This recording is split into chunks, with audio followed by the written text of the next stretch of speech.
早上好，各位可能已经注意到，今天主席和我与中央司令部司令布拉德利·库珀海军上将一同出席。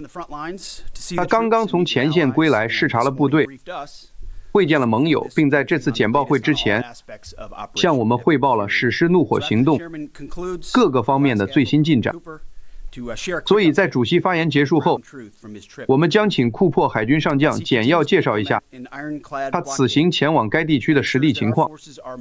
他正在继续实施严密的封锁，并确保我们的部队处于最佳战备状态，以便在伊朗新政权做出错误选择、不同意达成协议的情况下，重新启动作战行动。这也是我们今天早上敦促的，希望伊朗新政权能够做出明智的选择。我们将从向伊朗军事领导层传递一个信息开始。至伊朗领导层和伊朗革命卫队领导层，我们正在密切关注你们。我们的能力与你们的不同，我们的军队和你们的军队也不同。请记住，这不是一场公平的战斗。我们知道你们正在调动哪些军事资产以及调往何处。当你们正在从被轰炸和摧毁的设施中挖掘，这正是你们正在做的事情，而我们只会变得更强大。你们正在挖掘你们剩余的发射器和导弹，但却没有能力替换它们。你们没有国防工业，没有能力补充你们的进攻或防御能力。你们只有现在所拥有的。你们知道这一点，我们也知道这一点。你们可以调动东西，但你们无法真正重建。你们现在可以挖掘，但你们无法恢复。但我们可以。我们正在以比以往任何时候都更强大的力量，重新装填，并且拥有比以往任何时候都更好的情报。更重要的是比以往任何时候都更好的情报，因为你们的行动正在暴露在我们的监视之下。我们已经瞄准并准备就绪，目标是你们的关键军民两用基础设施、你们剩余的发电设施以及你们的能源工业。我们宁愿不必这么做，但只要我们的总统一声令下，我们就能立即行动。这次封锁，主席今天上午会详细说明，这是事情可以发展的客气方式。你们的能源没有在运输，也不会运输，我们可以一直这么做下去。但它还没有被摧毁。你们的能源产业还没有被摧毁。伊朗，你们喜欢公开说你们控制着霍尔木兹海峡，但你们没有海军，也没有真正的海域感知能力，你们什么都控制不了。明确地说，威胁向合法通过国际水域的船只、商船发射导弹和无人机，那不是控制，那是海盗行为，那是恐怖主义。美国海军控制着进出海峡的交通，因为我们拥有真正的资产和真正的能力，而且我们正在执行这次封锁，只用了不到美国海军力量的10%，数字很清楚。我们正在使用世界上最强大海军的10%，而你们的海军是0，那才是真正的控制。而且我们在处理海盗和恐怖分子方面有着悠久的历史。但还有另一种选择，正如我们的谈判代表所说，伊朗，你们可以选择一个繁荣的未来，一座金色的桥梁。我们希望你们能为伊朗人民这样做。与此同时，只要有需要，我们就会维持这次封锁，这次成功的封锁。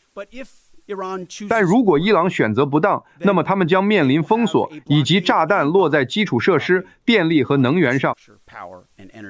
与此同时，财政部长斯科特·贝森特和我们在财政部的朋友们也正在发起经济怒火行动，在整个政府范围内最大限度地施加经济压力，是伊朗。请明智选择。全世界都看到了，你们也看到了，美国军队如何从大规模作战行动无缝过渡到世界级的封锁。我们可以再次非常迅速地进行这种过渡，而且比以往任何时候都更有利。在川普总统的指示下，战争部将确保伊朗永远不会拥有核武器。永远不会。我们宁愿通过由我们伟大的副总统和谈判团队主导的协议，以友好的方式解决，或者我们可以采取强硬的方式。我们敦促这个新政权明智选择。说到明智选择，给媒体、给记者团、给美国媒体提个醒。我忍不住注意到你们无休止的垃圾信息流，以及你们忍不住的持续负面报道。尽管这次努力取得了历史性的重要成功，我们的部队也取得了成功。有时很难弄清楚你们中的一些人到底站在哪一边，这真是令人难以置信的不爱国。同样的记者团，不是完全相同的记者团，但至少是更早的记者团。在拜登政府时期，竭力为灾难性和可耻的阿富汗撤军辩解，你们称之为美国历史上最伟大的空运。这几乎就像你们只为一方欢呼。上周日，我与家人坐在教堂里，我们的牧师从马可福音第3章布道。经文中，耶稣进入一个会堂，治好了一个手萎缩的人。法利赛人前来观看，正如经文所载，他们来看耶稣是否会在安息日治好他，以便他们可以控告他。你们看，法利赛人那些所谓的自封的时代精英，他们在那里见证、记录下一切，进行报道，但他们的心是刚硬的。即使他们亲眼目睹了一个真正的奇迹，那也无关紧要，他们只是为了追求自己的议程而解释掉所有的善意。当这段经文结束时，法利赛人出去，立刻商议如何对付他，如何毁灭他。我坐在教堂里想，我们的媒体就像这些法利赛人一样。当然，不是你们所有人，不是你们所有的人，而是那些长期以来仇恨川普的媒体。你们对川普总统出于政治动机的敌意几乎完全蒙蔽了你们，让你们看不到我们美国战士的卓越表现。法利赛人审视每一个善行，只为寻找过失，只关注负面的东西。我们媒体的铁石心肠只为诋毁。我请求你们睁开眼睛，看看这些善意，看看我们部队的历史性成功，看看这位总统在这个历史性时刻的勇气。为了达成一项可能终结伊朗核威胁的协议，看看摆在你们眼前的不可思议的战场胜利，不是一次，而是2次不可思议的救援任务。你们可以说那是奇迹，或者是一次牢不可破的封锁，或者历史性的征兵数字，怎么样？昨天我们宣布，空军和太空军在2026财年提前5个月达到了新的更高目标。提前了5个月，海军陆战队和陆军也将很快做到。2-3年前，我们连较低的征兵数字都达不到，差得很远。关于这些的报道在哪里？关于这个国家的新精神，部队中的新精神，美国人渴望加入世界上最伟大军队的热潮的报道在哪里？假新闻什么都没有报道。我们察觉到一种模式，你们看，在战场上，这些都展示了美国独有的能力、力量和决心。这一切每天都围绕在你们身边，但在媒体中，你们只寻求负面，每天都赢得假新闻的标签。但美国人民心怀善意，他们看穿了我们媒体中的法利赛人，他们看到了善意。你们这些正在观看的人，你们看到了善意，他们看到了成功，他们看到了现实。他们不要求完美，完美在任何战场上都是不可能的。但他们看到了我们的部队每天完成的不可思议的壮举。所以，对那些部队保持专注，屏蔽噪音，保持进攻性。你们正在向世界展示，成为一名美国战士意味着什么。你们让这座大楼和美国人民感到骄傲。我们每天为你们祈祷，我们会在各方面支持你们。而对伊朗，请明智选择。我祈祷你们选择一个触手可及的协议，为了你们人民的福祉，也为了世界的福祉。与此同时，战争部已做好万全准备。主席先生，现在轮到您了。谢谢部长先生，各位女士们、先生们，早上好！感谢大家今天来到这里。上周，美国总统指示停火，暂时暂停了在伊朗的主要作战行动。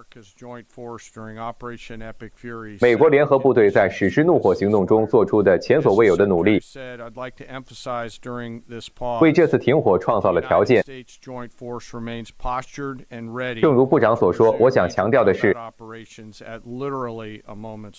在这次暂停期间，美国联合部队仍保持戒备，随时准备在接到通知的瞬间恢复主要作战行动。今天早上，我想向大家通报一下中央司令部责任区内正在进行的封锁行动的最新情况。在总统的指示下，美国联合部队于4月13日星期一上午10点，东部标准时间，在库珀海军上将和中央司令部团队的领导下，开始对伊朗实施封锁。我要明确指出，这次封锁适用于所有进出伊朗港口的船只，无论其国籍。美国的行动是对伊朗港口和海岸线的封锁，而不是对霍尔木兹海峡的封锁。执法将在伊朗领海和国际水域进行。除了这次封锁，联合部队还将通过在其他责任区，例如由帕帕罗海军上将指挥的太平洋责任区的行动和活动，积极追捕任何悬挂伊朗国旗的船只，或任何试图向伊朗提供物质支持的船只，这包括运载伊朗石油的暗黑船队船只。众所周知，暗黑船队船只指的是那些规避国际法规、制裁或保险要求的非法船只。超过1万名水兵、海军陆战队员和空军人员，以及10几艘舰艇和数十架飞机正在执行这项任务。现在让我来给大家介绍一下这次行动，请看第一张图片。首先看这张图，这是在封锁开始前拍摄的。上方是北方，你们可以看到图中央的封锁线，用红色虚线标示。这张地图是我们通用作战态势图的一部分，我们用它来让指挥官和主要领导人实时了解情况。我们只是截取了屏幕截图，以突出这些行动和活动。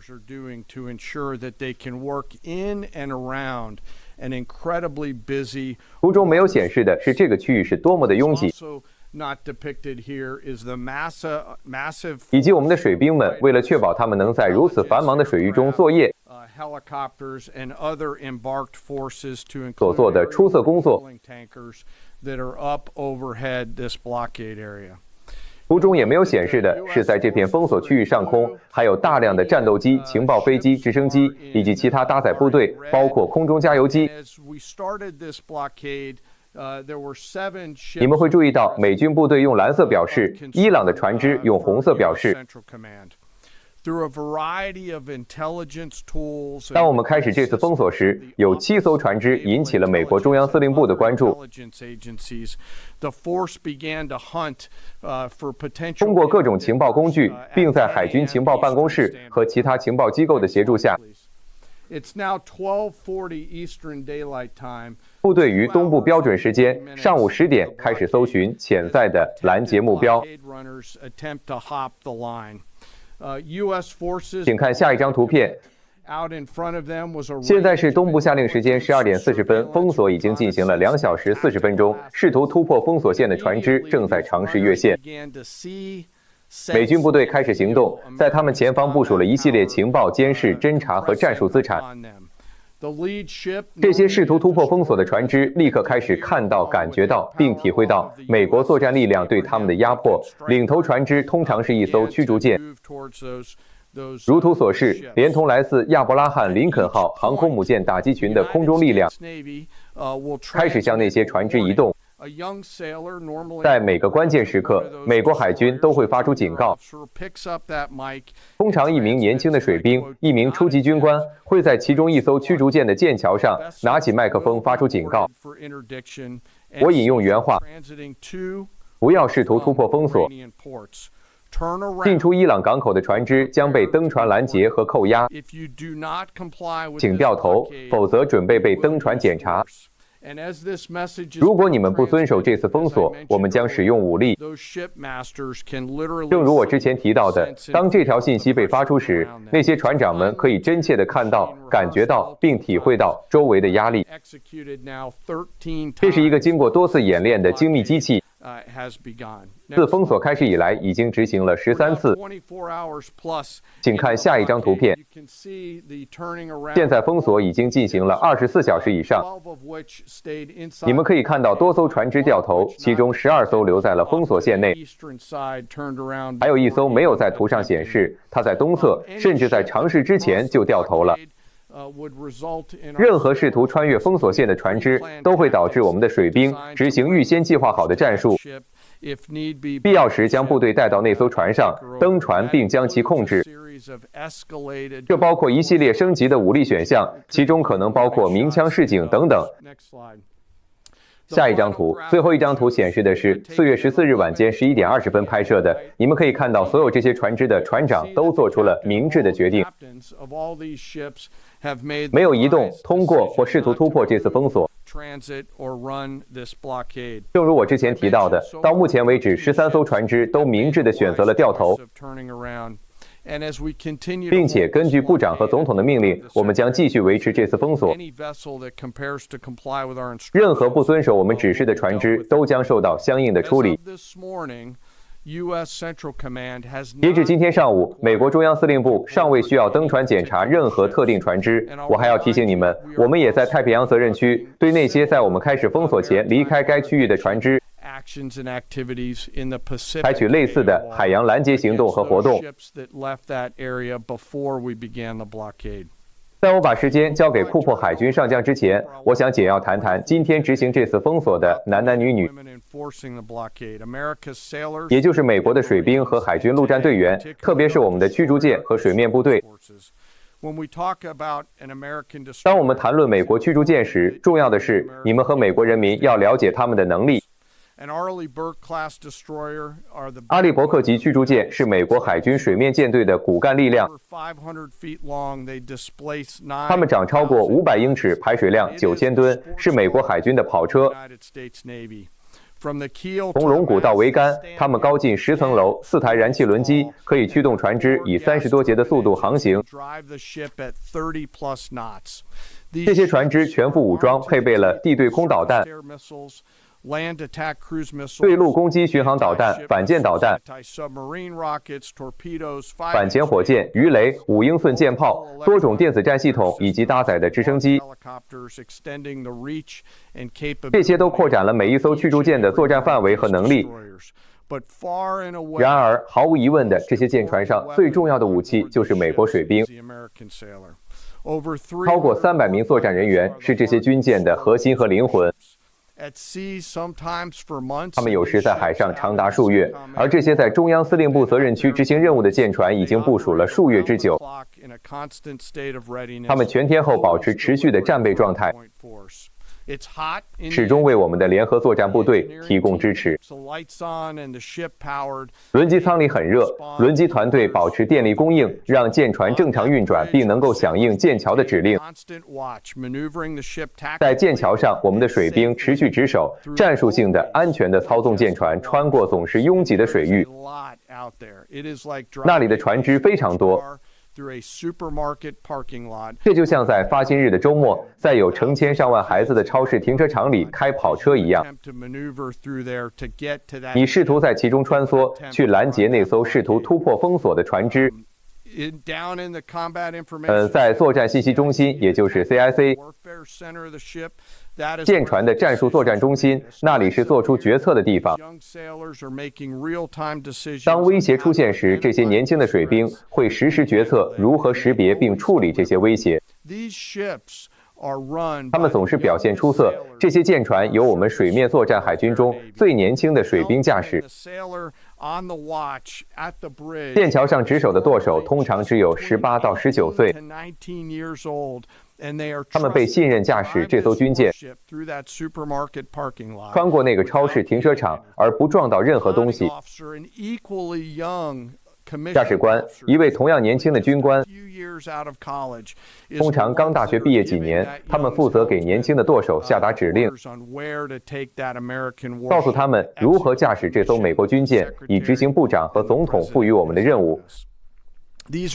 这些水兵都训练有素，他们由杰出的领导者带领。这些领导者经验丰富，久经沙场，并被赋予重大的责任。我对美国海军感到非常谦卑和自豪。这些水兵选择了一条不寻常的道路，加入了历史悠久的水面海军。他们每天都表现出色。最后，正如我经常做的，今天我想特别表彰一位水面作战水兵，并缅怀我们的阵亡将士。今天我们缅怀美国海军拉菲号的罗伯特·汤普森少尉，他于1945年冲绳战役的今天牺牲。当时2架日本神风特工队飞机击中他们的舰船，他与31名战友在灭火时牺牲。他在他22岁生日后1周去世，并被追授海军14字勋章。今天我们缅怀汤普森少尉以及我们所有的二战老兵，他们持续为我们树立了伟大的榜样。而那些正在执行任务的水面作战水兵，他们将二战老兵赋予我们的勇气、毅力和决心带入他们每天被赋予的行动和任务中。所以现在我将把时间交给库珀海军上将，请他介绍最近对该地区的访问情况。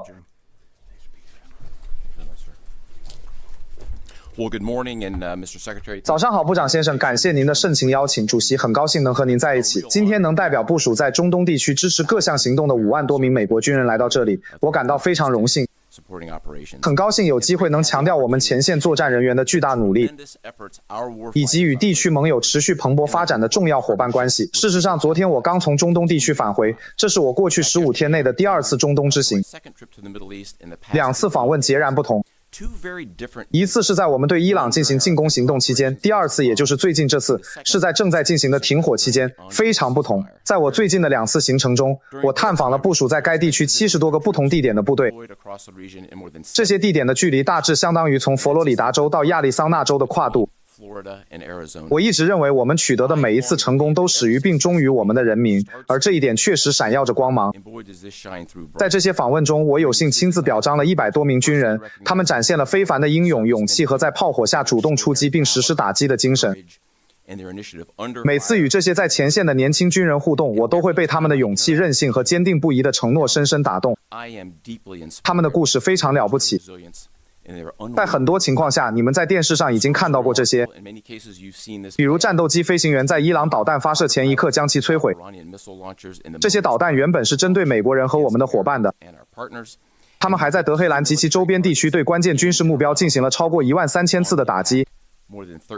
我见到了一些帮助我们的 F-15飞行员安全从伊朗返回的团队，并听到了他们的第一手故事，他们是绝对的英雄。我花时间与我们的部队在一起，他们首次在战争中运用了尖端战术和技术，我无法透露具体是什么，但这些年轻的军人正在开辟新天地，这非常鼓舞人心。我见到了一些团队，他们向伊朗发射了我们自己的单向攻击无人机，这些无人机最初是伊朗设计的，我们把它们带回美国，拆除了内部部件，打上了美国制造的标志，然后将它们重新发射回伊朗。非常有效。我见到了一些团队，他们每天都在使用人工智能帮助我们筛选大量信息，从而更快地做出决策。重要的是，在这个过程中，人类始终参与其中。我见到了我们的太空军团队和网络专家，他们的工作无法公开讨论，但他们的贡献具有不可或缺的影响力。我见到了该地区所有的后勤人员和保障人员，没有任何一支军队能像美国军队一样执行后勤任务。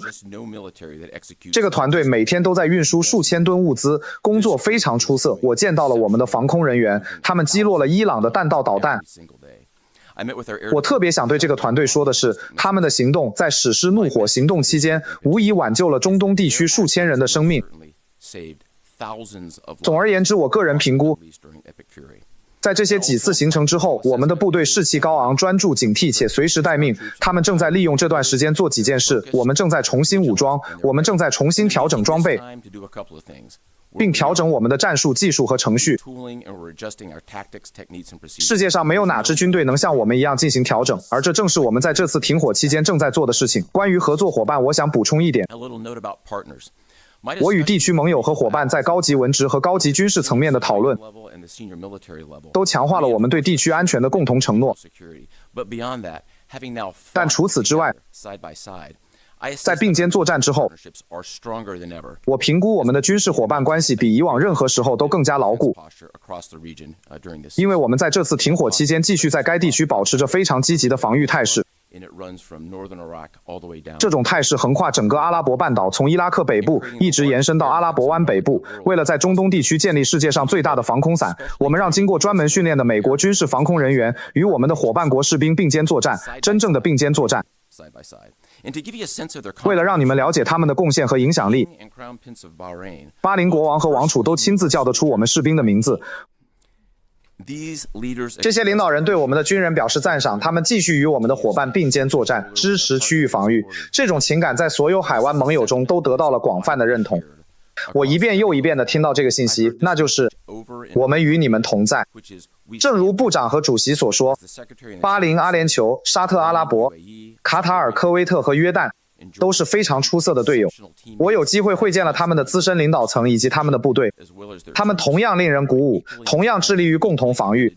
他们保卫了美国人，也保卫了他们自己的国家，这令人振奋。没有比以色列更好的队友了。世界上最强的4支空军，以色列空军、美国空军以及美国海军和美国海军陆战队的空军，共同一次又一次地达到并超越了我们自己的军事目标。在过去的2周里，我2次会见了以色列国防军总参谋长，以确保我们保持紧密的一致，而我们确实如此。最后，请允许我向那些身着军装、继续以无与伦比的杀伤力、卓越的团队合作和坚定的决心响应号召的勇敢的男男女女致敬。我们要求他们在此期间保持战备状态，而他们也正是这样做的。我感到无比自豪。我知道你们和美国人民也分享着同样的自豪。非常感谢。谢谢，我很感谢。好的，我们来回答几个问题，请提问。谢谢，我是美国第一新闻的亚历山德拉·英格索尔。伊朗被摧毁的指挥和控制能力目前对停火有何影响？也就是说，我们如何与一个几乎没有指挥和控制能力的敌人执行停火？另外一个问题是关于胡塞武装的。胡塞武装在霍尔木兹海峡和红海的曼德海峡是否造成了问题？或者说，我们是否正在军事上追踪他们？感谢。关于停火方面，您说的对，他们的指挥和控制能力已经严重受损，所以他们沟通、观察、感知的能力处于历史最低点。但他们维持停火的意愿非常高，因为他们明白，一旦违反停火，就意味着库珀海军上将的部队将再次发起行动，而这对他们来说结果非常糟糕。所以他们有很强的动力去维持停火，尽管他们无法像希望的那样进行沟通和组织。至于胡塞武装，到目前为止，他们一直置身事外。我们当然认为这是他们做出的一个好决定。我认为这反映了一个事实，那就是1年多以前，在粗犷骑士行动中，我们进行了一场持续而激烈的行动，展示了美国的能力。这使得他们对在该海峡采取行动犹豫不决。我认为那将是一个糟糕的选择。好的，这位。早上好，部长先生，各位，大卫·蔡尔，来自真实美国之声。随着商业航运的增加，你知道每天有130艘船只通过。那随着这种情况的发生，船只必须抛锚，对吧？来等待通过狭窄的海峡。再组建一支国际部队，以逐步取代美国军方主导的护航或其他方面有什么进展吗？有没有人愿意站出来长期做这件事？这是一个很好的问题，他们应该的。有很多的讨论，我们在这场冲突中看到盟友和那些有很多的讨论。除了库珀海军上将提到的那些在该地区表现出色的国家，其他盟友说了很多，但什么也没做。而且正如总统指出的，这条水道美国商业用的不多，我们不依赖霍尔木兹海峡的能源，但亚洲依赖，欧洲依赖。世界其他大部分地区也依赖，所以他们能够集结集体防御，或者清理海峡，那将是一件很棒的事情。我们听到也看到了关于这方面的讨论，但当枪声响起，最需要这些国家的时候，他们却不在那里，他们不在海峡里，他们没有和我们并肩作战，他们的领导人没有着急，他们海军的力量，如果他们决定在中部司令部完成繁重的工作之后，他们应该能够做到这一点。我们应该生活在一个其他国家能够保卫水道的世界，而不仅仅是美国海军。如果那结束了，我们相信它会结束，那么我们欢迎其他国家事后加入，但你不能永远生活在一个世界里，这是给世界其他国家和我们盟友的一个信息。你只是依赖美国不断地做繁重的工作。伊朗可能会得到核弹，谁会对此采取行动？美国，而且只有美国，其他盟友需要投资他们的能力，这样他们就可以投射力量并完成清理海峡这样的基本任务。所以我们不指望它，但如果它真的实现了，那将是件很棒的事情。是的。谢谢你，部长先生，谢谢大家的时间。我有几个问题。我知道你几周前说过，伊朗的最高领袖受伤并毁容了。你现在有没有关于他是否还活着的最新消息？然后，另一个问题是，伊朗大使馆的账号正在分享一段人工智能视频，内容是耶稣基督血腥地杀害了唐纳德·川普总统。五角大楼对此有什么回应吗？包括这个人工智能耶稣将川普打入地狱的事实。最后，请库珀海军上将跟我们谈谈你在中东看到的美国军人的士气好吗？我认为美国人对他们的经历和证词非常感兴趣。至于你提到的那位人士的状况，我相信还是一样。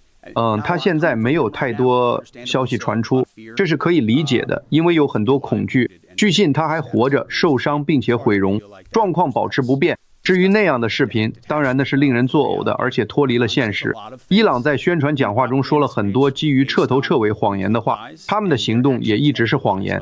我们不针对。我们看到导弹射向海湾国家的民用设施和酒店，他们却说我们只针对军事目标，而你却眼睁睁地看着无人机和导弹射入，所以他们会以多种方式歪曲事实、撒谎、编造。我们对此已经习以为常了。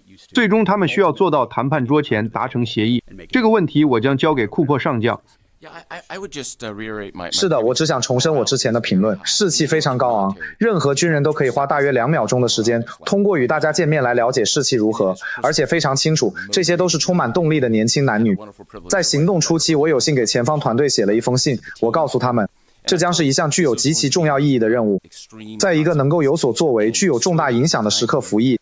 正如部长和主席反复描述的那样，是极其深刻和有意义的。我认为这也是他们动力的关键部分，以及他们作为整体的优秀团队合作精神，能够亲眼见证这一切是一种荣幸。杰瑞。谢谢，我是新闻真相的杰瑞·邓利维，我有几个问题。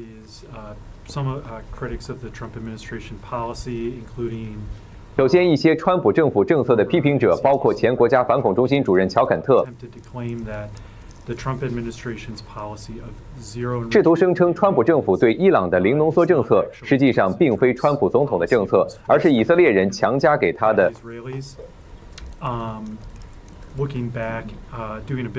回顾一下，我自己做了一些回顾，我看到零浓缩是川普国务院的政策，是第一届政府的。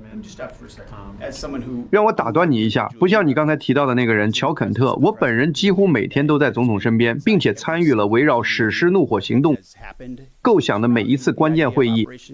我可以告诉你，没有任何事情是强加给美国总统的。川普总统就这个国家的利益和捍卫我们的利益做出自己的决定，然后与盟友和伙伴合作。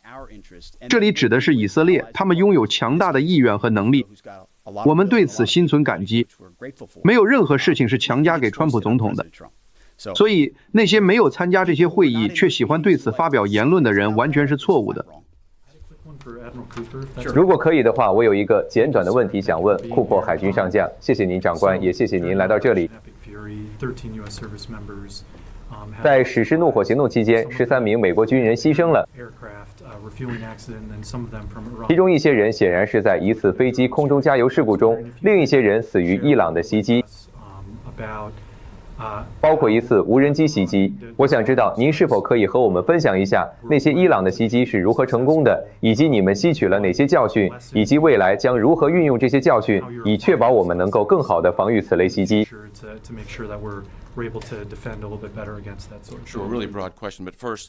好的，这个问题问得很宽泛，但首先我们永远会缅怀那些牺牲的将士。